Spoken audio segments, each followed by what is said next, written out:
প্রত্যেকটা মানুষের প্রত্যেকটা দিন কিছুটা ভিটামিন ডি দরকার হয়। এই ভিটামিন ডি যদি আপনি প্রতিদিন পেয়ে থাকেন তাহলে আপনার ভিটামিন ডি ঘাটতি হয় না এবং আপনার এই জাতীয় অনেক রোগ আছে যেগুলো রোগ থেকে আপনি মুক্ত থাকতে পারেন।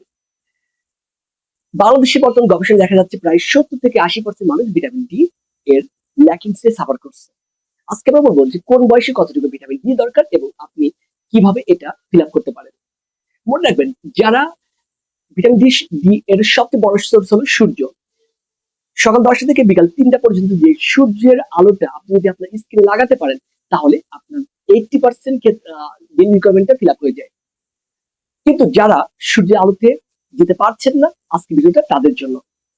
আপনার বাচ্চার বয়স যদি হয়ে থাকে 1 দিন থেকে শুরু করে 1 বছর পর্যন্ত, তাহলে তার ডেইলি রিকোয়ারমেন্ট দরকার 400 ইন্টারন্যাশনাল ইউনিট, যেটা আপনি ভিটামিন ডি সিরাপ প্রতিদিন 3 ফোঁটা করে খাওয়ালে আপনার বাচ্চার এই ফিল আপটা হয়ে যাবে। আপনার বাচ্চার বয়স যদি হয়ে থাকে 1 বছর থেকে শুরু করে 70 বছর পর্যন্ত যে কোনো মানুষের ক্ষেত্রে ডেইলি রিকোয়ারমেন্টটা হলো 600 ইন্টারন্যাশনাল ইউনিট, যেটা আপনি ভিটামিন ডি প্রতিদিন 5 ফোঁটা প্রতিদিন 5 ফোঁটা করে আপনাকে খেতে হবে।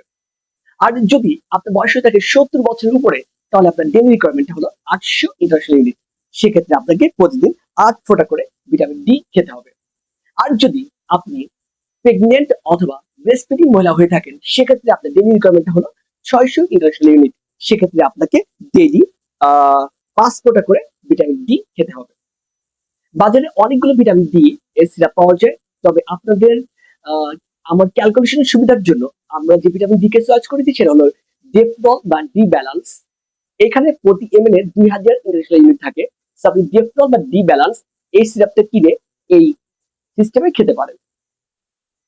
আর যদি আপনার ভিটামিন ডি এর ঘাটতি থাকে, আপনার যদি রোগ থাকে, সেক্ষেত্রে অবশ্যই ডাক্তারের পরামর্শ নিয়ে অনেক বেশি পরিমাণ ডোজে আপনার লাগতে পারে, সেটা ডাক্তারের পরামর্শ নিয়ে খাবেন।